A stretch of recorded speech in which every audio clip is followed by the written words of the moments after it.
Hey guys, welcome back on the lecture series of microeconomics. We were discussing unit 6, which is the forms of market and price determinations. Okay, so this is the part 4 of unit 6, and in this part 4 we'll be discussing about the monopolistic competition market structure. Okay, so these three topics will be discussed in very detail. Okay, so the first topic is the monopolistic competition. We'll talk about what is the monopolistic competition market structures and how it looks like. Okay, and the second is the characteristics of the market. Okay, and third is the profits in the market. So let's start with the first topic, जो कि है monopolistic competition. Okay, so monopolistic competition जो है वो imperfect competition के अंदर आता है, क्योंकि दो स्ट्रक्चर्स हमने पढ़े थे. एक था हमारा जो पहला स्ट्रक्चर था वो था परफेक्ट कंपटीशन. ओके, दूसरा जो था वो हमारा इम्परफेक्ट कंपटीशन था. और इम्परफेक्ट कंपटीशन में एक जो था हमारा परफेक्ट कंपटीशन था, दूसरा जो था इम्परफेक्ट कंपटीशन था. इम्परफेक्ट में हमने तीन देखा था, पहला मोनोपोली, और फिर मोनोपोलिस्टिक कंपटीशन, और थर्ड जो है ओलिगोपोली. तो ये हमने डिस्कस कर चुके हैं, ये हम डिस्कस कर रहे हैं. ओके, तो monopolistic competition is a market model that involves many firms offering differentiated product. Differentiated product का मतलब होता है जो प्रोडक्ट जो है हेट्रोजीनियस नेचर के होते हैं. ओके, यानी कि अलग अलग होते हैं. अब वो अलग अलग in the form of quality भी हो सकते हैं, ब्रांडिंग भी हो सकती है, अलग अलग कंपनीज हैं उनका अलग अलग ब्रांड है, स्टाइल भी हो सकती है और रेपुटेशंस भी हो सकती है ना, जो वैल्यू है फर्म की. And competing with each other, और वो क्या करते हैं, एक दूसरे से कम्पीट करते हैं. ओके, आपने ज़्यादातर रियल वर्ल्ड में ऐसी मार्केट्स देखी होंगी. Okay, the goods and services they provide to their customers are similar but are not substitute goods.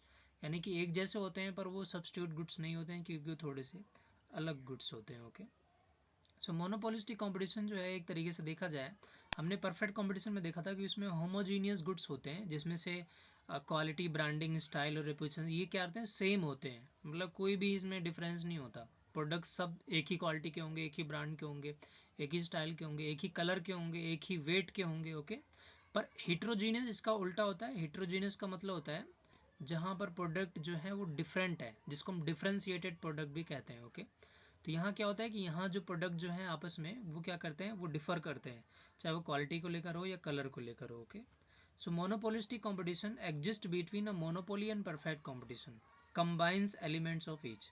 Okay, तो यहाँ क्या है कि मोनो जो परफेक्ट कंपटीशन के कुछ फीचर्स जो है वो मोनोपोलिस्टिक कंपटीशन में मिलेंगे, जैसे large numbers of buyers and sellers, ये मोनोपोलिस्टिक कंपटीशन में मिलेगा. अब मोनोपोली में डिफरेंशिएटेड प्रोडक्ट्स होता है ना, तो उसका और तो उसका जो कुछ फीचर्स जो है वो यहाँ पर भी मिलेंगे. The restaurants, hair salons, household items and clothing are the example of industries with the monopolistic competitions. Okay, item like dish soaps or hamburgers are sold, marketed and priced by the many competing companies. तो ये मैंने monopolistic competition के कुछ examples थे, है ना, हमने discuss किए. और जैसे मोनोपोली का एक फीचर होता है कि प्राइस पे पूरा कंट्रोल होता है, प्राइस मेकर होता है. ओके, सो इसका इसका वो फीचर्स जो है पार्शियली यहाँ पर भी देखने को मिलेगा मोनोपोलिस्टिक कंपटीशन में. तो इसीलिए क्यों देखने को मिलेगा, क्योंकि यहाँ पर भी फर्म्स के पास पार्शियल कंट्रोल होता है प्राइस का, वो भी प्राइस जो है वो अप डाउन कर सकते हैं. क्योंकि अगर क्वालिटी अच्छी है तो प्राइस बढ़ा सकते हैं, ब्रांडिंग उनकी बढ़िया है, स्टाइल अच्छा है, रेपुटेशन काफ़ी हाई है मार्केट में, तो वो प्राइसेस क्या कर सकते हैं, हाई चार्ज कर सकते हैं. Okay, as compare to low quality और ब्रांडिंग. ओके, सो दोनों फीचर्स, दोनों मार्केट के फीचर्स जो हैं इसमें देखने को मिलते हैं मोनोपोलिस्टिक कंपटीशन में. ये कंपटीशन जो है आप बोल सकते हो कि परफेक्ट कंपटीशन का वर्ड है, और मोनोपोलिस्टिक जो है मोनोपोली है ना, तो दोनों मिक्स हैं इसमें. अब अगर हम कैरेक्टरिस्टिक्स की बात करें कि इस मार्केट स्ट्रक्चर में कैरेक्टरिस्टिक्स क्या होता है, तो पहला जो कैरेक्टरिस्टिक्स होता है वो होता है large numbers of sellers and buyers, है ना. दूसरा होता है free entry and exit from the market. Okay, जैसे परफेक्ट कंपटीशन में हमने देखा था. लैक ऑफ परफेक्ट नॉलेज, यहाँ परफेक्ट नॉलेज नहीं होती. यहाँ किसकी बात की जा रही है, प्राइस के नॉलेज की बात की जा रही है. इसका मतलब बायर्स को तो नहीं पता होगा पूरी नॉलेज, पर सेलर्स को पता है कि इसका एक्चुअल प्राइस क्या है. ओके, पर बायर्स जो है उसको कोई भी इंफॉर्मेशन नहीं है, या पार्शियल इंफॉर्मेशन है कि इस गुड का प्राइस ये है, और दोनों क्या होते हैं, अलग अलग होते हैं. ओके, यानी कि अगर कोई ए प्रोडक्ट है और बी प्रोडक्ट है, और सेम ही प्रोडक्ट है एक तरीके से देख लिया जाए, लेट सपोज करते बर्गर है ना, बर्गर ए है और बर्गर बी है. ओके। पर ये दोनों का प्राइस जो है वो डिफरेंस हो सकता है, दोनों बर्गर हैं पर प्राइस डिफरेंस हो सकता है कि ए की क्वालिटी काफ़ी अच्छी है, ओके, बी की क्वालिटी के कंपैरिजन में। हो सकता है बी की जो रेपुटेशन है मार्केट में वो बहुत ज़्यादा अच्छी है, ओके, प्राइस भी इसका सस्ता है, ओके, है ना। तो इसमें क्या होगा कि बायर्स को ये पता नहीं होता कि एक्चुअल में जो गुड्स के प्राइस हैं वो कितने हैं, क्योंकि वो चेंज होते रहते हैं, है ना, टाइम के अकॉर्डिंग। तो लैक ऑफ परफेक्ट नॉलेज है इसमें। प्रोडक्ट डिफ्रेंसिएशन, प्रोडक्ट जो है वो क्या है, अलग अलग है, डिफर करता है एक दूसरे से। अब अगर पहले की बात करें, मैनी फर्म्स है, मैनी फर्म्स वही जो large numbers of buyers and sellers हैं। तो this market structure works out when many companies offer similar but not identical products. यानी कि सेम प्रोडक्ट होता है पर एक जैसा नहीं होता, उसमें ब्रांडिंग अलग होती है, क्वालिटी अलग होती है, कलर अलग होता है, साइज अलग होता है। अब अगर टूथपेस्ट की बात करें तो टूथपेस्ट देखो, टूथपेस्ट तो एक ही है। अब चाहे वो कोलगेट का टूथपेस्ट हो, पेप्सोडेंट का कुछ टूथपेस्ट हो, या पतंजलि का, है ना, पर क्या है, ये तीनों अलग अलग है ना, डिफ्रेंशिएटेड प्रोडक्ट्स है तो एक ही प्रोडक्ट सेम है पर आइडेंटिकल नहीं है, एक जैसे नहीं है, होमोजीनियस नहीं है ये, है ना। तो चाहे कोलगेट की बात करें या पतंजलि की बात करें, है ना, या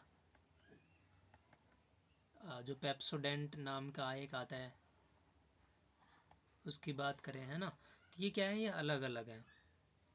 डाबर की अगर बात करें, डाबर का भी प्रोडक्ट आता है टूथपेस्ट में, ओके। सो ये क्या है कि प्रोडक्ट तो अलग अलग है, मतलब प्रोडक्ट सेम है, टूथपेस्ट की ही बात हो रही है, सारे टूथपेस्ट ही हैं, पर इनके बीच में डिफरेंट है ना, ब्रांडिंग का डिफरेंट है, रेपुटेशन का डिफरेंट है, क्वालिटी का डिफरेंट है, ओके। सो इस मार्केट में बहुत सारी फर्म्स होती हैं जो आइडेंटिकल प्रोडक्ट्स जो है वो नहीं बनाती हैं, है ना, प्रोडक्ट सिमिलर होते हैं पर आइडेंटिकल नहीं होते। These firms operate according to the rules of the market and market make decisions independently from other businesses. Independently यानी कि अब वो ऐसा नहीं है कि फर्म ए फर्म बी दोनों कोलगेट टूथपेस्ट बना रही हैं तो वो एक दूसरे का देख के प्राइस तय करेंगी, ऐसा नहीं होता। वो अपना डिसीजन खुद लेती हैं, क्योंकि इसकी क्वालिटी अलग है, इसकी क्वालिटी अलग है, इसका कस्टमर बेस अलग होता है, इसका कस्टमर बेस अलग होता है, okay.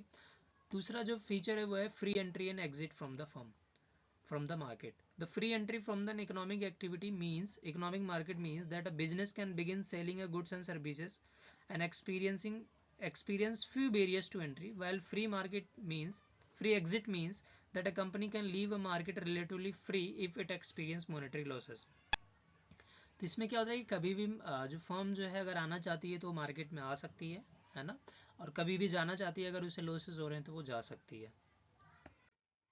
Lack of perfect knowledge, the buyers and sellers do not have the perfect knowledge of the market, okay. There are innumerable products, each being a close substitute of other. The buyers do not know about all these products, their qualities and the prices, okay. तो buyer को quality, prices, यानी कि जो perfect knowledge नहीं होती, जिसको हम एक और बोलते हैं एसिमेट्रिक इन्फॉर्मेशन है, सिमेट्रिक नहीं है ना, एसिमेट्रिक इन्फॉर्मेशन। इसका मतलब सेलर्स के पास कोई इन्फॉर्मेशन अलग है, बायर्स के पास वो इन्फॉर्मेशन नहीं है। सेलर को पता है क्वालिटीज़ क्या है इस प्रोडक्ट की, किस प्राइस पे वो बेच रहा है, पर बायर्स को वो इन्फॉर्मेशन गैप है ना, तो एसिमेट्रिक इन्फॉर्मेशन होती है इसमें। फोर्थ है प्रोडक्ट डिफरेंशिएशन। प्रोडक्ट डिफरेंशिएशन का मतलब होता है प्रोडक्ट एक दूसरे से डिफर करते हैं। The product differentiation refers to a situation when buyers of the product differentiate the product with others. This product differentiations may be real और इमेजिनरी। अब ये प्रोडक्ट जो है वो रियल भी हो सकता है और क्या कह सकते हैं, इमेजिनरी भी हो सकता है। अब रियल प्रोडक्ट का मतलब क्या हुआ, real differences are like designing, material used, skill etcetera, whereas imaginary differences are through the advertisement, trademark and so on, okay.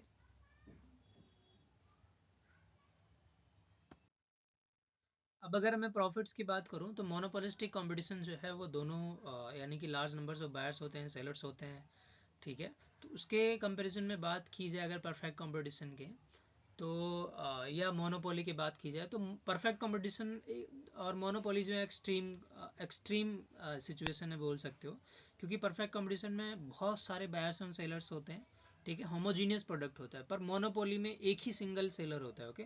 तो इनके बीच में कहीं मोनोपोलिस्टिक कंपटीशन लाया करता है, ओके। सो अगर प्रॉफिट की बात करें इन द शॉर्ट रन में प्रॉफिट क्या होता है, the companies may earn extra ordinary profits.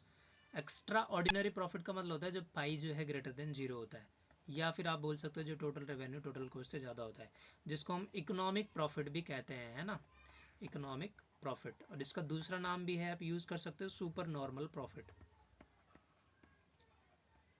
Super normal profit.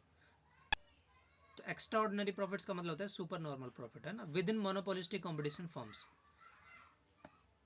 So this is often due to the fact that the consumer want to try a new brand or want to experience new deals.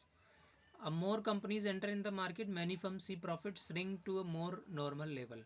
Okay, तो short run में क्या होता है कि कम firms होती हैं, वो अपना प्रोडक्ट बेचती हैं, ब्रांडिंग करती हैं, एडवर्टीजमेंट करती हैं, ट्रेडमार्क्स हैं उनके पास. ओके, तो प्रोडक्ट क्या है, कहने का मतलब है कि डिफरेंट है एक दूसरे से. ओके, तो जब प्रॉफिट्स उनका ज़्यादा होने लग जाता है, लोग खरीदने लग जाते हैं, तो कई फर्म्स जो हैं वो और एंटर कर जाती हैं उस बिज़नेस में. ओके, और फिर नंबर्स ऑफ फर्म्स जो है बढ़ना स्टार्ट हो जाती हैं. और जैसे जैसे नंबर्स ऑफ फर्म बढ़ना स्टार्ट हो जाएंगे तो जो एग्जिस्टिंग फर्म्स हैं उनका प्रॉफिट जो है धीरे धीरे बढ़ता चला जाएगा ना, उनके पास भी तो कस्टमर जाने लगेंगे जो नए फर्म्स हैं, जिसकी वजह से प्रॉफिट जो है वो नॉर्मल प्रॉफिट की तरफ बढ़ना स्टार्ट हो जाता है. Okay, so alter this situation the companies can innovate. अब इस सिचुएशन से बचने के लिए क्या कंपनी क्या कर सकती, यानी कि एक तरीके से देखा जाए कि जैसे परफेक्ट कंपटीशन में लॉन्ग रन में नॉर्मल प्रॉफिट होता था, क्योंकि शॉर्ट रन में फर्म लॉस भी सह सकती थी, मतलब लॉस भी हो सकता था उसे और प्रॉफिट भी हो सकता था, पर लॉन्ग टर्म में और नॉर्मल प्रॉफिट ही अर्न करती थी. क्यों? क्योंकि फ्री एग्जिट और फ्री एंट्री थी, जब उन्हें लॉस होता वो निकल जाते, जब उन्हें प्रॉफिट होता वो आ जाते, जिसकी वजह से लॉन्ग टर्म में सिर्फ नॉर्मल प्रॉफिट ही होता था. यहाँ पर भी सेम ही कंडीशन है. Okay, to alter this situation. अब इस सिचुएशन को अल्टर करने के लिए क्या किया जा सकता है, ये परफेक्ट कंपटीशन में भी हो सकता है. Okay, differentiate the companies can innovate. Companies क्या कर सकती है, इनोवेट कर सकती है न्यू प्रोडक्ट प्रोडक्शन मेथड, जिससे कॉस्ट कम आ जाएगी. ओके, डिफ्रेंशिएट देयर प्रोडक्ट्स और लीव द मार्केट एंटायरली.